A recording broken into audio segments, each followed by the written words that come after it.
video mới ní nhà chun chip sẽ thực hiện bong bóng niết tiếng đại cầm bông bạc chất đại cầm bông từ cất tha ta khuôn anh miền ở cả tụ bang càng nghề lọ đại thực tế và sân bạc luôn dương mình miền bong bóng mình miền sai mình miền non thua càng nghề thủng chẳng nước nông video mới ní trong ai đang gì âm pi bảnh hạp thọc luôn khiêm trá để lực chịu tì hò hay có mình chỉ cả lực đồng càng khuôn anh đại tại con chịu tì hò muối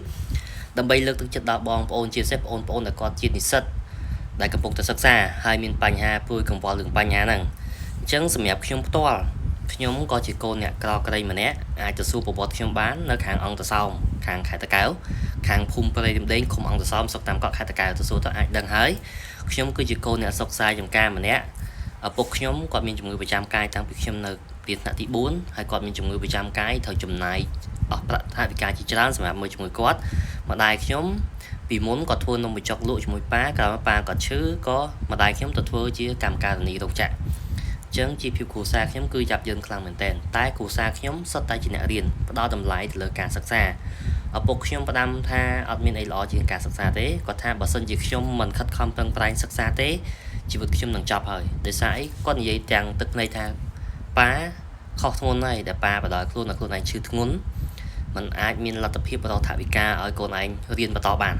chẳng miền tại con anh không con anh chui con anh hay có thay chui con anh bán lúc ta tại miền chụp nét đằng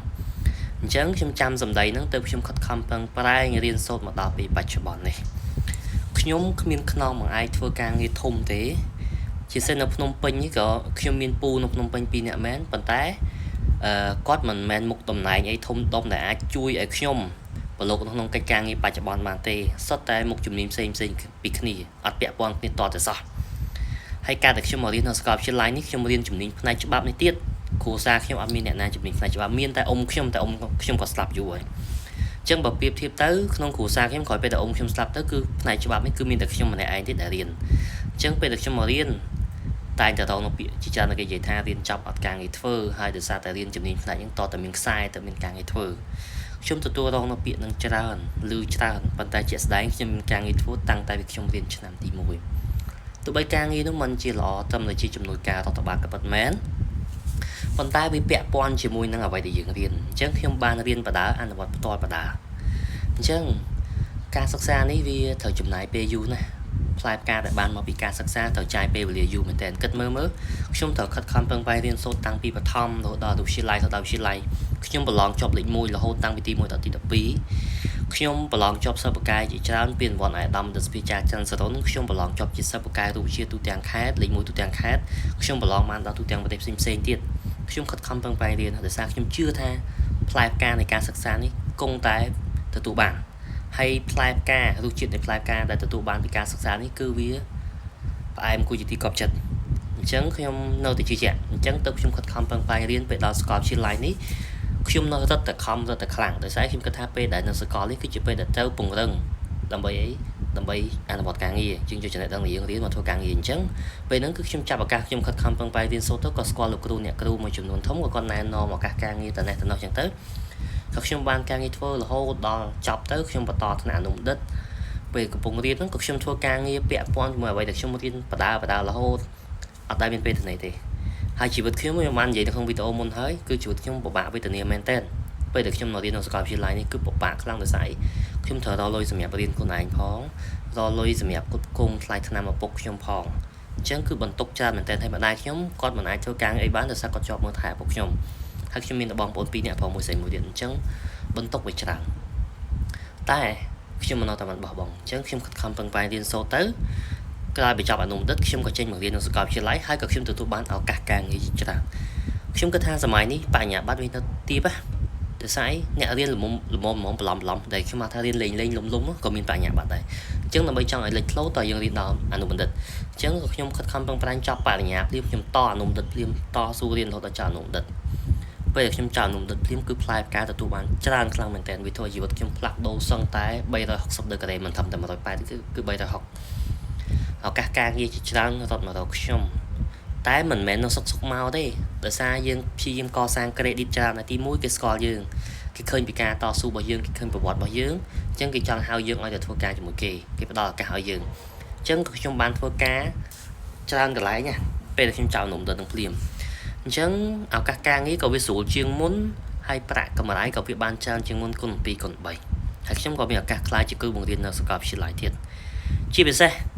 đời xa tại các khăm bằng tay to su bởi dưỡng còn miền nẹt thông chỉ trang cái lần khơi bằng chồng trongចំណុចហ្នឹងហើយដែលពាក់ព័ន្ធជាមួយប្រធានបទខាងដំបូងដែលខ្ញុំនិយាយថាចុះបើយើងអត់ខ្សែយើងធ្វើម៉េចគឺយើងយកចំណេះដឹងយកសមត្ថភាពធ្វើជាខ្សែ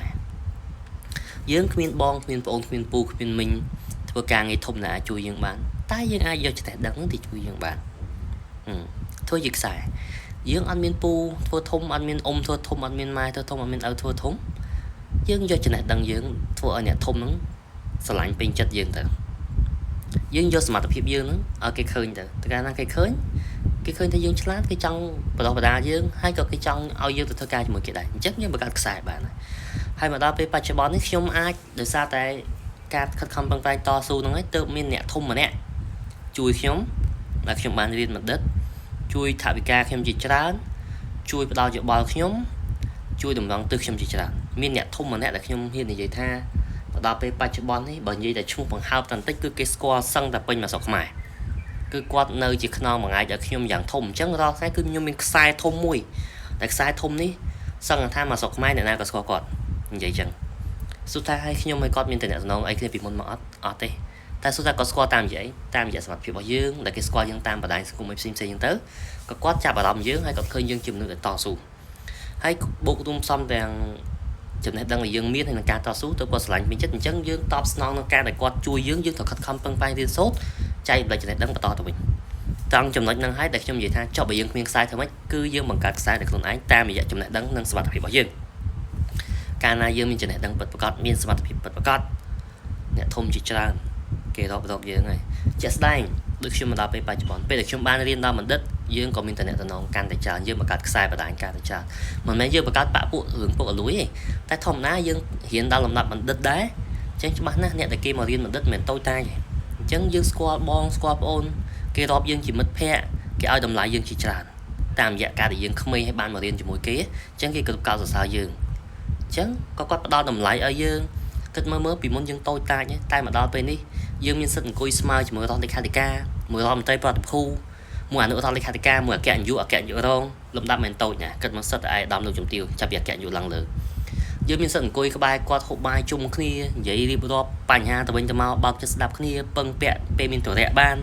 សួរថាហ្នឹងมันយើងបង្កើតខ្សែឃើញឥឡូវខ្ញុំមានខ្សែអត់តែសួរថាពីមុនខ្ញុំមានអត់ទេតែដល់ពេលខ្ញុំរៀនដល់ដំណាក់កាលនេះខ្ញុំធ្វើការបានប៉ុណ្ណេះចាប់ដើមទាំងគេទាំងយើងគេមើលឃើញពីសមត្ថភាពយើងដែរឃើញតែយើងក្មេងតែយើងតស៊ូបានអញ្ចឹងពួកគាត់ឲ្យតម្លៃយើងគោរពពួកគាត់មិនមែនយើងតោងពួកគាត់ទេតែដោយសារអីយើងមានតម្លៃដែរទៅពួកគាត់ឲ្យតម្លៃយើងមនុស្សម្នាក់មិនមែនថារាប់អានគ្នាមិនសម្លឹងផលប្រយោជន៍ទេតែបើមនុស្សនឹងអត់ប្រយោជន៍គេក៏មិនចង់រាប់អានដែរនិយាយត្រង់អញ្ចឹងមកខ្ញុំក៏ដោយបើអ្នកនឹងអត់ប្រយោជន៍ផឹកស៊ីប៉ោឡែសួរថាខ្ញុំទៅចិត្តអត់ទេអត់ដូចគ្នាចឹងតែបើអ្នកនឹងជាអ្នកដែលស្រឡាញ់ជាតិខិតខំកសាងស្នាដៃដើម្បីជាតិគឺខ្ញុំរីករាយតំណែងជាមួយគាត់អញ្ចឹងមកដល់ពេលបច្ចុប្បន្នគិតមើលយើងពីមុនធ្លាប់យើងនៅតូចតាចរកព្រឹកខ្វល់ល្ងាចមួយថ្ងៃចាយប្រហែល1000មួយអាទិត្យចាយ50000គ្រាន់ណាឥឡូវយើងមានលុយចាយបានមួយថ្ងៃ10-20ម៉ឺន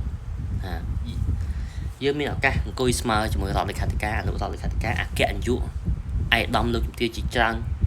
ប្រធានយុគឋានអនុប្រធានយុគឋានប្រធានការិយាល័យអគ្គរងមានគ្រប់លំដាប់ថ្នាក់អភិបាលរងខេត្តអភិបាលស្រុកអភិបាលរងស្រុក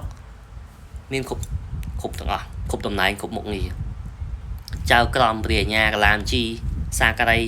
មេធាវីមានទាំងអស់ហើយសួរថាបើយើងអត់មានសមត្ថភាពយើងអាចទៅអង្គុយស្មើជាមួយពួកគាត់បានទេហើយបើយើងអត់មានខ្សែយើងធ្វើម៉េចគឺមានតែយើងយកចំណេះដឹងជាខ្សែហ្នឹងហើយអញ្ចឹងខ្ញុំចង់លើកទឹកចិត្តដល់បងប្អូននិស្សិតទាំងអស់សូមកុំបាក់ទឹកចិត្តខ្ញុំនិយាយមិនមែនថាអួតអាងខ្លួនឯងទេតែខ្ញុំចង់ចែករំលែកដឹងថាខ្ញុំគ្មានខ្នងគ្មានខ្សែទេតែខ្ញុំអាចមានតំណែងមកដល់ពេលនេះមានខ្សែរយៈច្រើនគឺតាមរយៈការប្រើចំណេះដឹងជាគោលអញ្ចឹងចង់ចែករំលែកតែប៉ុណ្ណឹងហើយខ្ញុំសង្ឃឹមថាបងប្អូនទាំងអស់គ្នានឹងខិតខំប្រឹងប្រែងរៀនសូត្រ